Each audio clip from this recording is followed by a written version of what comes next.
One last thing. Ariel Kahana, a reporter at Israel Hayom in Israel. The claim has been spread in the last day in the context of the Sinwar assassination as if the IDF and the generals wanted to enter Rafah. It's not only a rewriting of history, but a real distortion of it. Netanyahu actually had to go against most of his generals and members of his own cabinet and his own, effectively, defense minister or secretary. He had to stand up against them, too. The IDF's first plan did not include activity in Rafah, and what he means by that is the leadership. Only later, when it became clear that the remaining Hamas battalions had fled to the southern city, it was Netanyahu who asked the army for a plan to deal with them.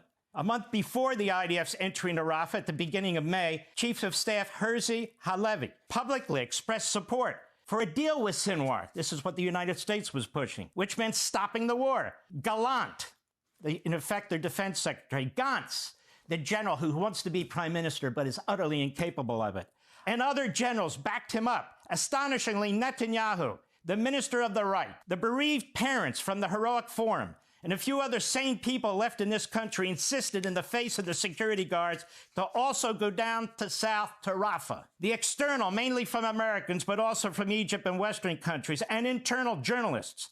The pressures not to act in Rafah were so heavy that Netanyahu's political advisor, Ophir Fleck, unusually published an article in the Wall Street Journal on March 14th, whose title was, "In Rafah, Israel will defeat Hamas." Why?